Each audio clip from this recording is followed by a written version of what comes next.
Voilà, Mohamed Parashat Haïsara, deuxième partie, commentaire sur la paracha. Voilà, donc je rappelle en gros que cette paracha, elle parle de deux sujets essentiels. D'abord de la mort de Sarah au début de la paracha, la mort de Abraham à la fin de la paracha.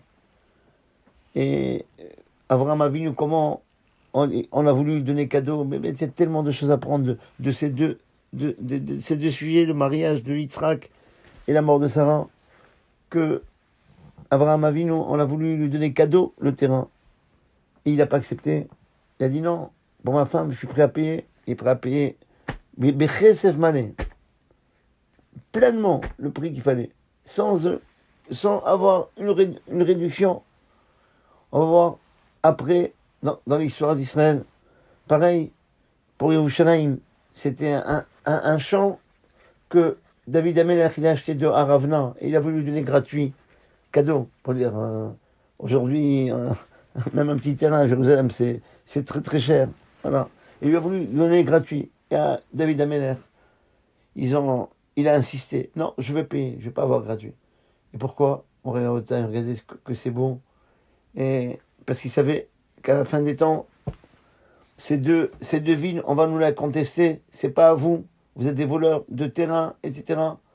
Bien qu'il y ait la réponse que Rachid donne déjà au début du Chumash Bereshit, que la terre elle appartient à personne, elle appartient à Dieu. Il la donne à qui il veut, il la prend de qui il veut, il la redonne à quelqu'un d'autre. C'est le jour qui décide. Mais on voit ici, pourquoi ils ont insisté de payer. Parce qu'un jour, ils savaient qu'on va nous contester le droit de Jérusalem.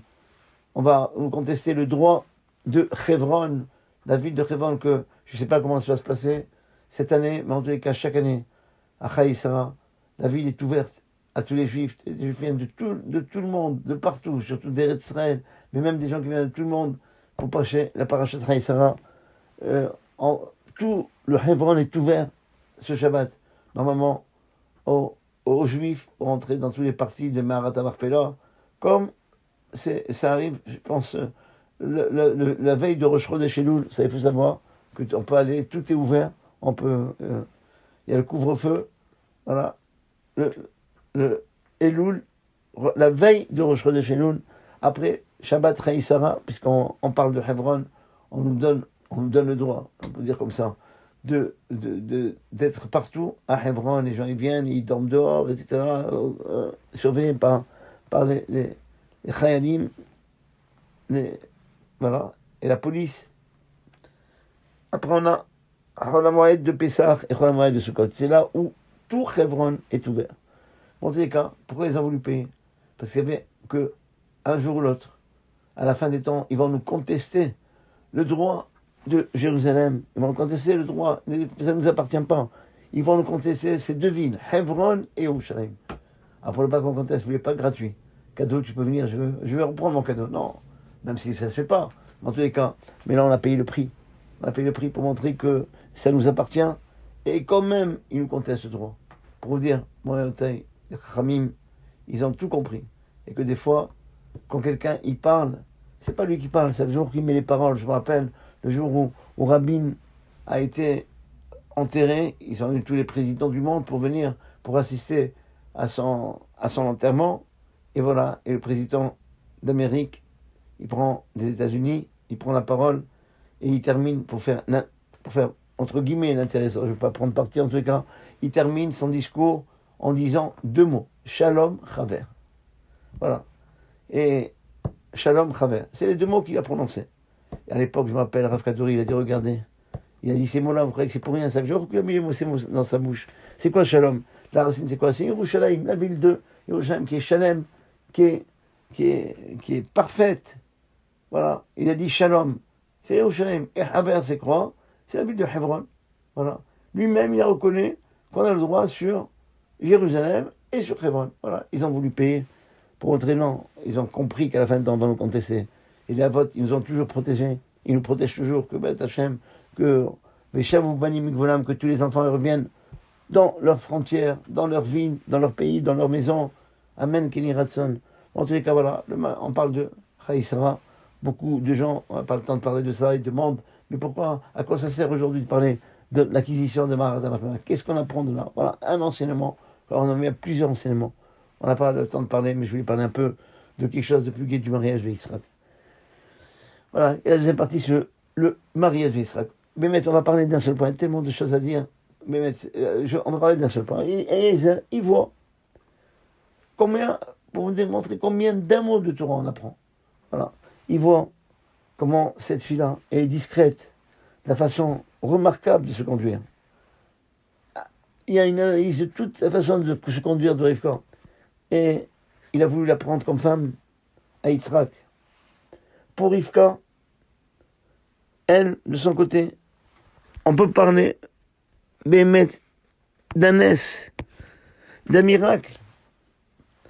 Parce que toute sa vie, où elle a été élevée, où elle a grandi, dans une famille où on n'a vu que l'assassinat, que le vol, une fille, en général, qui elle admire son père, et ses frères ou son frère.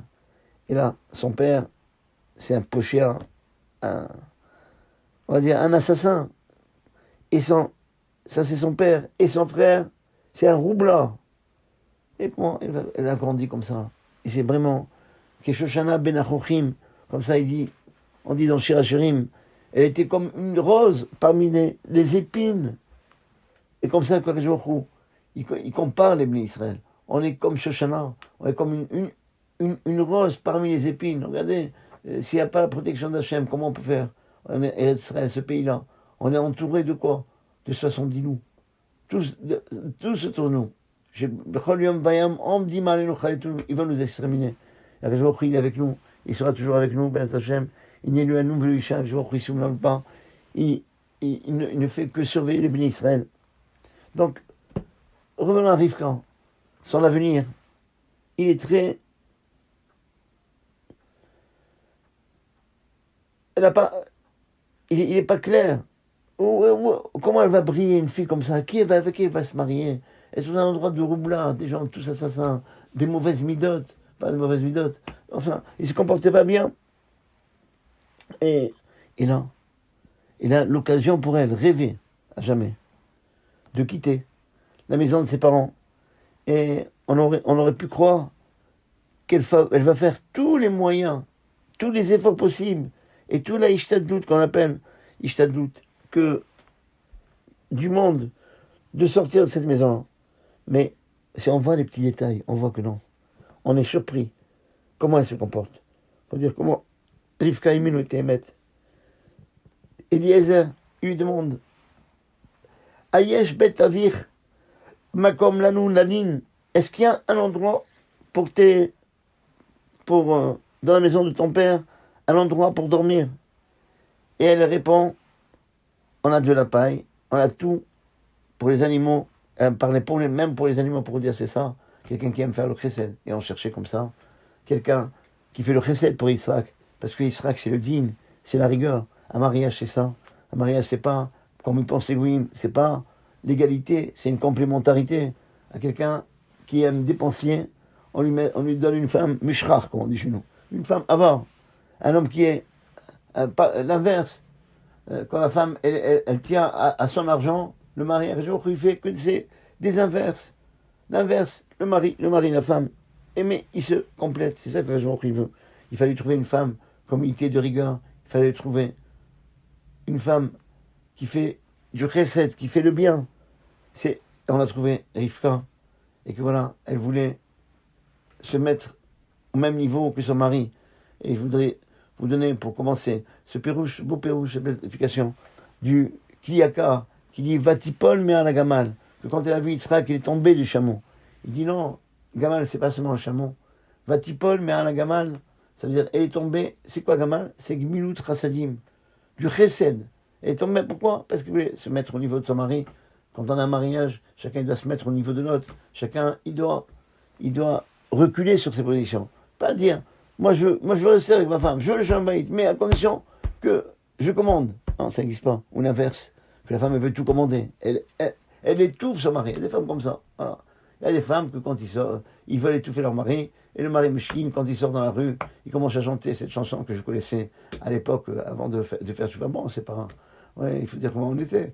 Voilà, cette chanson-là de Perret, je crois, Pierre Perret, voilà, il chantait ouvrez, ouvrez la cage aux oiseaux, Mishkin, le mari, quand ils sont dans la maison, ouais, il y a des hommes qui veulent étouffer leur femme, il y a des femmes qui veulent étouffer leur mari, ils ne comprennent pas que tout se fait behachma, tout avec intelligence, voilà, et ils doivent s'équilibrer après, et donc c'est marqué Vatipol, mais à la gamal, comme son mari a eu que c'était la rigueur, il est tombé un peu pour se mettre au niveau de son mari, de cette mida, de ce trait de caractère, de Gmilut Chassadim, voilà, elle a fait un pas en arrière pour être au niveau de sa mari. Et lui aussi, lui aussi, il a augmenté dans sa Gmilut Chassadim. Voilà, c'est pour ça.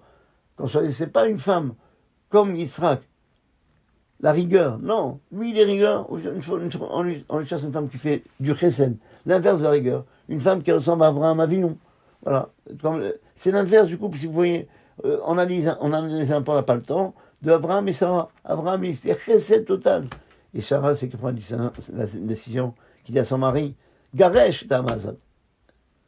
Renvoie sa femme, elle était digne, était plus rigueur que. Je me fait comme ça. Quand l'homme il est chesed, bonté, la femme elle est de rigueur. Quand la femme elle est de chesed et bonté, et ben le mari est de rigueur. C'est comme ça que je fait comme ça les mariages. C'est pour ça que, c'est pas, ils ne prennent pas deux personnes, ils marient comme ça au hasard. Ça n'existe pas un cercle, je trouve. Voilà. Et donc, Vatipol mal, pour nous dire, c'est ça qu'on doit chercher. On ne doit pas chercher une femme qui nous ressemble. On doit chercher une femme, il y a marqué, c'est nous, Heiser. Il veut chercher un Heiser, une aide Kenegdo contre lui. Voilà. Et on me demande, mais comment? C'est Heiser ou Kenegdo? Elle est contre lui ou elle est son aide? Il dit, bon, non, elle est contre lui. Elle remet en question ses décisions, mais c'est pour l'aider, pour progresser. Il n'a pas fait qu'on se marie en 3 mois. On ne fait pas de mariage en 3 mois. Voilà. Pourquoi? Parce que il faut travailler les midotes, travailler les traits de caractère, les qualités. Alors il faut avoir une femme devant toi. Pour une femme, elle doit avoir un homme qui n'est pas du tout pareil, qui n'ont pas grandi dans la même maison, qui n'ont pas la même mentalité, etc. Pour progresser dans la vie. Voilà. Elle, et Eliezer lui demande, est-ce que, quel endroit, Aesh Betavir, Makom, Ayesh Betavicha, Makom Lanunanim. Est-ce qu'il y a un endroit pour dormir? Et elle répond, il y a tout. On a même pour les animaux. Gam Makom Lanun. Il y a même un endroit pour dormir. Mais regardez la différence. Regardez la beauté de la Torah, la beauté du Tanakh. Et lui, regardez dans le texte, c'est marqué Ayesh Betavicha Makom Lanu, Lanin. Pour dormir. On dit Lanin. Elle ne répond pas Lanin. Regardez, vous allez voir à travers cette différence de langage, la chorma qui est derrière Rivka. C'est marqué Gam Makom, pas la ligne. Elle dit la lune. C'est quoi la différence entre la ligne et la lune? C'est pareil. Voilà. Eh bien, les Chachamim m'ont expliqué dans Bereshit Rabbah. La ligne, c'est pas pareil. C'est quoi la ligne? C'est dormir une seule nuit. C'est ça la ligne. Comme ça, dans Bereshit Rabbah, chapitre 60, paragraphe 6. Voilà. Sa mère et Vav. Ouais. Une seule fois dormir. Alors que le mot la ligne, ça veut dire dormir plusieurs nuits. Et pourquoi elle a répondu comme ça? Lui, il voulait dormir une seule nuit. Et lui, elle lui propose de dormir plusieurs nuits. Pourquoi? Parce que c'est marqué dans la halakha. Quand un juif, il marche avec un goy dans le chemin, eh bien, il faut savoir, on ne connaît pas ce goy. Bien, il a sa vie en sakana, en danger. Il faut faire attention, il ne faut pas faire confiance. Il faut soupçonner. Voilà, regardez comme c'est marqué qu'on n'a pas fait attention à ça. Parce que il y a un risque que le goy, il va nous tuer. Qu'est-ce qu'il doit faire? La Gemara dans Avodah Zarah, page Kaf et Amoud Bet, elle dit comme ça, Ya chivlo et aderech. Il élargit la route. Ça veut dire quoi? Eh bien, si l'endroit où le juif, il doit arriver, c'est une journée de trajet. Voilà. Il doit dire au goy, tu sais, je dois voyager à quelques jours, loin. Il augmente, c'est ça, Yachiv Lader. Et au lieu de dire un jour, j'ai 10 jours de trajet. Et comme ça, le goy, comme il sait qu'il a 10 jours, avec lui, il ne va pas le tuer vite s'il y a l'intention de tuer. Il va dans le premier jour, on a le temps. Et après, parce qu'il sait qu'il a encore quelques jours pour réaliser son projet. Entre-temps, le juif dit, non, finalement, j'ai regretté. Voilà, je vais aller dans cette ville-là. Comme ça, Baruch Hashem, il sort, Yatsa, Beshalom, on va en prêt. Et Rivka, elle dit à Eliezer, tu dois savoir que tu as affaire à mon père c'est un assassin. Fais attention, si tu vas lui dire que tu vas venir dormir une seule nuit, eh bien tout de suite, dès que tu vas rentrer chez nous, il va faire, tout de suite, il va te mettre un couteau derrière le dos. C'est pourquoi je te conseille que tu viens, ne dis pas à mon père que est-ce qu'il y a un endroit, la ligne, dis est-ce qu'il y a un endroit, la lune, plusieurs nuits. Et là, à ce moment-là, après, la première soir, eh ben, comme tu as dit, eh ben, tu partiras. Ne dis pas la vérité. Rivka, elle parle de cela à Eliezer. Bien que ce monsieur, quand on lui parle comme ça, elle-même, regardez cette déquête-là. Et ben, ça va le reculer en arrière sur ses positions. Il va pas vouloir prendre. Quoi? Je vais prendre une fille à Israël, d'une famille d'assassins. Elle-même, elle a dit, je n'ai pas fait une enquête. Elle-même, elle a dit. Et comme ça, elle va perdre l'occasion rêvée ou jamais de se marier avec Yitzhak, de sortir de ce pétrin-là, de cet endroit-là, et perdre le shrout, le mérite d'être une des imaot, une de nos matriarches. Mais pourquoi elle fait comme ça? Elle est en train de se faire du mal à tout jamais, elle va regretter, elle va se mordre les doigts, comme on dit aujourd'hui. Dire comme ça, Rivka, mon rêve de taille, c'est ça. Il ne fait pas de cheshbonot. Il ne faut pas faire de cheshbonot avec Hachem. Il faut faire la halakha comme elle est. Voilà. Rivka, elle ne fait pas de compte. Et tout son souci, c'est seulement Eliezer, qu'il sorte, Shalem, entier, de la maison de son père. Mais elle n'a pas perdu à cause de ça. Puisque Eliezer, il était étonné, encore plus de ses midotes, de ses qualités. Et pour cela, cette fille-là, vraiment, c'est une fille, non seulement elle fait le chesed, mais elle fait aussi le émet, elle dit le émet, elle n'a pas peur, elle ne fait pas de cheshbonot, elle fait plaisir à Kadosh, c'est une femme, vraiment, Yireh Shamayim. Et au contraire, c'est ça qu'il a conclu, c'est comme ça qu'il a décidé de ne pas rater ce shidour. Pour dire, il faut faire des cheshbonot avec Kadosh. On va raconter une histoire. C'est pour ça qu'on est d'un seul mot de la Torah, une seule différence de date, pour dire que combien notre Torah elle est riche. Elle change de mot, c'est pas pour rien. La ligne, c'est dormir un soir, la lune, c'est dormir plusieurs soirs. Ne lui dis pas que tu vas dormir un soir. Il risque de t'assassiner. Ah, c'est ton père, il va t'assassiner. Je suis fou, moi. Je rentre Israël, mon serviteur, dans un pétrin comme ça, de prendre une famille d'assassins. Elle n'a pas fait de cheshbonot. Elle n'a pas fait de calcul. Et celui qui ne fait pas de calcul, il gagne.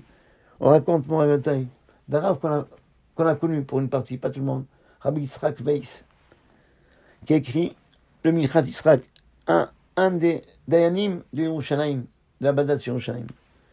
Et c'était, quand il était jeune, c'était un géant dans la Torah, un géant dans l'Yirat Shamayim, dans la crainte de Dieu. Et quand c'est arrivé, l'âge de se marier, et beaucoup de chatranim, beaucoup de gens qui marient les gens, ils sont venus le voir. Et un jour, on lui a proposé un shidour honorable, important. Et après la première rencontre avec la fille, il a décidé, ça y est, je conclus, je suis d'accord, je me marie avec elle, elle me plaît. Et le fiançailles a été fixé, on a donné la date, et la mère, elle attendait avec impatience. Quand on va se marier? Mais après, donc il a présenté cette fille-là à ses parents, puisque lui il a vu, il était d'accord, et donc il voulait présenter la fille à ses parents.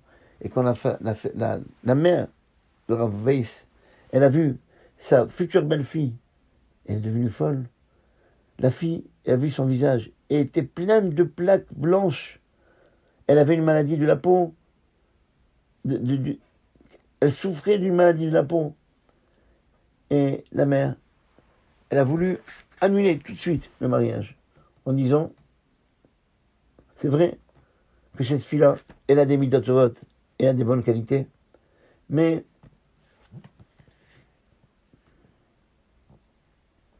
c'est le seul, si c'était le seul shidour la seule proposition pour mon fils de mariage, d'accord. Mais tout le monde veut se marier avec lui. Pourquoi? Pourquoi il va sacrifier comme ça? Et la mère, elle dit à son fils, à Yitzhak, qui n'a pas remarqué toutes les taches qu'il y avait dans le visage de sa fille. Il dit non, j'ai pas fait attention. Voilà. Et il a demandé l'autorisation à sa mère de se rencontrer une deuxième fois avec la jeune fille. Pour voir d'un plus profondément. Et on a donné la permission. Et après, la deuxième rencontre de Rabbi Yitzhak Weiss, avec cette fille, il lui a dit d'une façon catégorique que lui, il veut se marier avec cette fille. Mais ça m'a dit, mon fils, je ne comprends pas. Si depuis le début, tu as pris la décision de te marier avec elle, pourquoi tu veux les voir une deuxième fois? Finalement, tu as dit exactement pareil.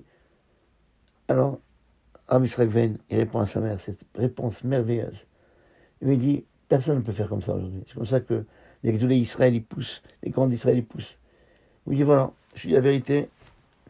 Avant la deuxième rencontre, je savais que le visage de cette fille n'est pas tellement attrayant, mais je voulais savoir pourquoi je demandais une deuxième rencontre.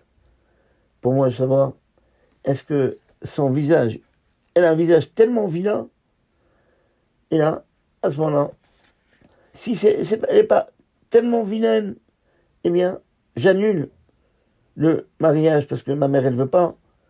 Mais, parce que, regardez la réponse qu'il donne. C'est pas grave, elle va pas se marier avec moi. Mais si elle n'est pas aussi vilaine que ça, elle va trouver un deuxième chidour, elle va trouver un deuxième mari.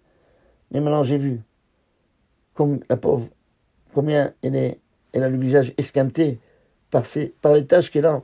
Et que je sais que si moi je ne me marie pas avec elle, eh bien, elle va pas se marier du tout. Alors, si c'est comme ça, je peux pas lui dire non. Et il a laissé comme ça seul, à jamais. C'est pourquoi je vais terminer ce chidour. Je vais l'épouser. Le Minchat Yitzhak. Bon, c'est pas la fin de l'histoire. Il s'est marié avec cette jeune fille. Et après, il a eu un garçon de ce mariage-là. Cet enfant-là, c'était le seul enfant qu'ils ont eu. Le seul. Et c'est comme ça qu'il y a eu la continuité de la famille. Parce que, à l'époque de la Shoah, cette femme, elle a été tuée par les nazis.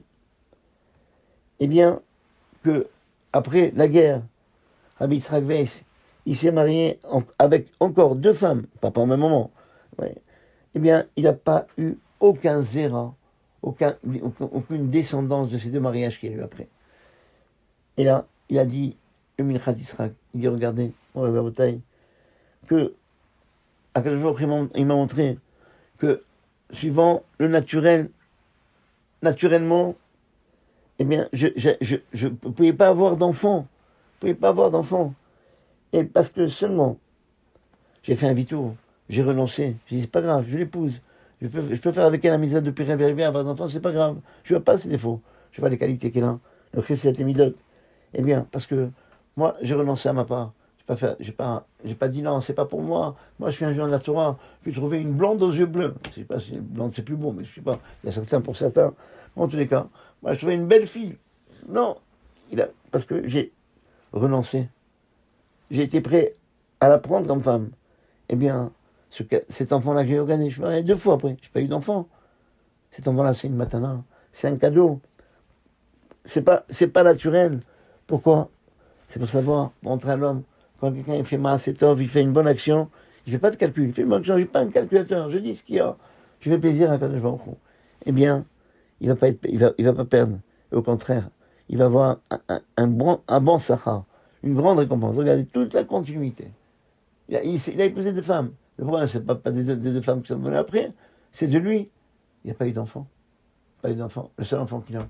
C'est ça. Il faut apprendre la vie. Il ne fait pas de calcul. Sois tam. Fais ce que il veut. Elle a dit la vérité, Rivka. Voilà. Elle a eu des enfants. Je termine avec une autre histoire.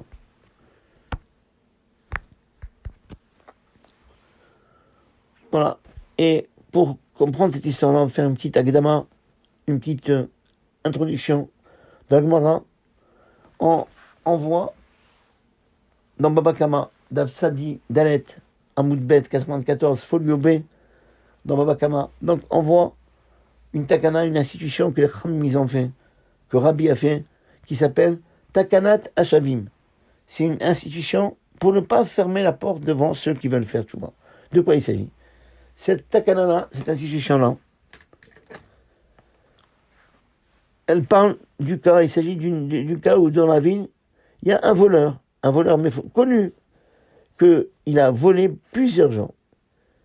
Et maintenant, il veut faire tchouva. Ben, c'est difficile pour lui, on est compte. Comment il va faire? Il va dire, moi c'est fini, c'est impossible de faire tchouva. Je dois rendre à tout le monde l'argent que j'ai volé, et je ne pourrais pas.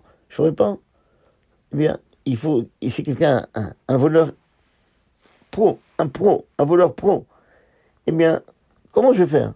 Et dans la plupart du temps, l'objet qu'il a volé, il n'est plus là. Comment il va le rendre? C'est pourquoi qu'il y a une takana, qui est une institution à l'époque de Rabbi. C'est marqué dans le Gemara, donc je répète, Baba Kama, ça dit Dalet Amoudbet. Il y a eu une takana, une institution, que si le voleur, il vient avec l'argent, avec celui qui a volé, celui qui a été volé, et qui veut lui rendre le prix du vol, la midatras de celui, s'il veut bien faire la personne qui a été volée, et que celui qui a été volé, il prend l'argent, et il lui dit après, je pardonne sur l'action du vol que tu as fait. Tout ça pourquoi? Pour permettre aux gazdanim, aux voleurs qui ont volé plusieurs personnes, qui veulent faire tchouva, de revenir sur leur... de faire tchouva. Et dans le cas où le nixal, celui qui a été volé, il ne vient pas, il veut reprendre son argent, eh bien, il a le droit. Mais c'est marqué dans la Gemara, En Roi Chachamim, que l'esprit des Chachamim ne sont pas bien avec lui. Ils sont pas fiers, on va dire. Ils sont pas fiers de lui. Il a le droit, c'est son argent. Mais voilà, il faut pas fermer la porte. Quelqu'un qui fait, tu vas regarder comment on apprend. Jamais, il faut toujours ouvrir la porte. Il faut pas être difficile avec eux. Il faut aller, il faut parler avec lui. Il faut lui dire, voilà, toi aussi, tu es un juif, viens avec nous, viens. Il faut le pousser à faire tchouva. C'est pas une neshama qu'on gagne. C'est tous les neshamas qui viennent après lui. Eh bien, il y avait une histoire de deux associés. Que leur commerce il marchait très bien. Et soudainement un jour, on a vu que dans la caisse, il manquait 1 million de shekels. On a Israël. 1 million de shekels, c'est une somme énorme. Et on ne savait pas qui était le voleur. Il n'y a eu aucune porte qui a été ouverte, fracturée, ni rien du tout. Et après une période, il y a un des associés qui dit à son ami, tu sais, il y a quelqu'un qui est venu me voir et qui l'a reconnu, que malheureusement, il a vu l'argent devant lui, il est tombé dans le panneau et il a volé. Et il veut rendre la somme. Mais il est venu me voir, il m'a parlé. Mais lui, il a mis comme condition que je ne dévoile pas à mon associé c'est l'identité de ce voleur. Eh bien, l'associé, il est venu voir le Rav Ben Sirna Bashaoul, et avec un argument que son ami, il doit lui raconter. Pour lui, je veux entendre c'est qui le voleur. Parce que il faut faire attention avec cet homme-là. S'il a un vice de voler, aujourd'hui il a fait tchouva, mais demain il peut tomber dans le même panneau. Et peut-être après, le Yitzhara aussi, il va vouloir, s'il peut rentrer, il sait comment rentrer. Alors je ne me fie pas de lui. Je ne sais pas que c'est lui. Eh bien, le Rav Ben Shalom Bachalou qui a tout de suite compris. Il lui a dit, tu ne comprends pas. Tu ne sais pas que c'est ton associé lui-même qui t'a volé l'argent. Il n'y a pas de porte fracturée, il n'y a rien. Je sais que c'est lui. Là, je sens que c'est lui. Libi, on merde, comme ça. Et maintenant, le pauvre, il a un remords. Il a décidé de te rendre l'argent. Tu as l'occasion rêvée de faire la takana tashavim, d'accomplir la parole de Moshe, est-ce que il faut renoncer. Il ne te demande pas de renoncer à la somme, c'est moi. Il demande de ne pas connaître celui qui a volé. Et lui pardonner même la somme, lui dire non, je ne prends pas l'argent pour que il n'aura pas un problème pour faire, voilà, lui, c'est pas grave. Eh bien, le Rav, il parlait pas d'une petite somme. Il parlait d'1 million de shekels. Mais le Rav, il dit, mais, vous n'avez pas compris, c'est 1 million de shekels. C'est l'occasion pour ne pas fermer la porte devant lui, de lui laisser porte ouverte, qui fait tchouva, de relancer. Eh bien, il dit, c'est une question, vous avez compris, Rav, c'est 1 million. 1 million de shekels. Et le Rav, qui n'a pas été surpris, il n'a pas été. Il lui dit, tu sais, moi je sais pas, mais je sais une seule chose, que celui qui fait la volonté de Khamim, celui qui fait la volonté de la Torah, jamais il perdra. Il aura une bracha exceptionnelle. Eh bien, dans le cœur de l'homme, il y a eu une lutte intérieure. Mais à la fin, il a dit au Rav, je pardonne, il a dit devant le Rav, je pardonne à ma associé toute la dette. Et lorsque est arrivé l'associé, il lui dis au voleur, il n'a pas dit que c'était lui, il ne veut pas le faire honte, dis au voleur que comme il vient de sa propre initiative pour rendre l'objet volé, eh bien, je lui pardonne entièrement. Il a pardonné. Et après un mois, il a pris un billet de loterie. Et le billet, il a gagné, le gain qu'il a eu, il a gagné. Il a gagné 10 millions de shekels. Rabbi Israël Abashaoul, Rabbi Ben Salem Abashaoul, il m'a dit, puisque tu étais prêt à perdre 1 million, pourquoi? Parce que seulement, c'est même pas une race, c'est pas obligé, c'est midat rasidut. Eh bien, tu as pardonné à ton ami. Eh bien, regarde, tu as eu 10 fois plus. 10 fois plus. Voilà, c'est ça. Un juif qui ne fait pas de compte avec son prochain. Il n'est pas calculateur. Il ne faut pas être calculateur avec Hachvar. Tamim, tu es. Marche droit, marche d'intrigue avec Hachem. Ne fais pas de calcul, ne sois pas calculateur. S'il faut dire, il faut dire. Ce qu'il ne faut pas dire, il ne faut pas dire. Mais celui qui ne fait pas de cheshbonot avec Hachem, mais il pense que du bonheur du deuxième, comme ici, Rivka, eh bien, Akadosh Baruch Hu, eh bien, il lui donne plus et plus. Et c'est comme ça, par le fait qu'il a vu que cette Rivka-là, non seulement elle a des midot du chesed, mais elle ne fait pas de cheshbonot avec Hachem. C'est ça qu'il faut pour Israël. Il faut quelqu'un qui ne fait pas de cheshbonot. Alors, qu'on apprend de se jure pas seulement pour Israël, pour toute notre vie, même si on est marié, etc., de ne pas faire des cheshbonot. Savoir c'est quoi la Torah, c'est quoi la vie de la Torah, qu'est-ce que je dois faire, je dois prendre, je dois pas prendre, qu'est-ce que je dois dire. Et bon, Hachem, on a une Torah tellement riche qu'à chaque pas, on a la Torah qui nous guide. Alors qu'on voit de ces deux histoires, et bien, quand on se comporte comme la Torah veut, pas faire de cheshbonot, et surtout pas être gagnant au détriment de l'autre quand on n'est pas, à plus forte raison. Là, c'était pas obligatoire dans une histoire, mais c'était takana, c'est mieux, on le conseille, c'est midat rasidut, c'est pour mieux bien faire. Voilà. Et quelqu'un qui ne fait pas de cheshbonot, et regardez, essayez, vous allez voir, moi, celui qui ne fait pas de cheshbonot, il gagnerait, il gagne toujours. Et même si des fois, on a l'impression qu'il perd, je me suis sacrifié et j'ai perdu de l'argent. Mais regarde après, bon, Hachem, les enfants que tu as, les enfants, c'est un S aujourd'hui d'avoir un enfant, Yereshamaim, dans Torah des mitzvot, et tout ça, pourquoi? C'est que je vois qu'il t'a donné une bracha. Pas oublier, tout ça c'est une bracha. Bracha Hachem, qu'Hachem il te bénit. Pourquoi? Comme c'est marqué, Bechol Ma'aseh. Tout dépend des actions que tu fais. Quand tu fais des actions comme ça, je vois qu'on ne t'oublie pas. Et qu'on verra toujours la bracha. Que Ben Hachem, que voilà, aujourd'hui on ne fait pas de cheshbonot, et que je vois qu'on nous donne à tout l'homme Israël, à tous les juifs qui sont dans la Golan, surtout, et les juifs qui sont surtout en Israël, comme je vois qu'on Yazor Otam Bevetam, Beshalom, ou Shalva, Besimha, ou Sasson, avec joie, avec allégresse, avec la paix et la tranquillité, et que et que tous les enfants retournent dans leur maison, dans leurs frontières. Amen.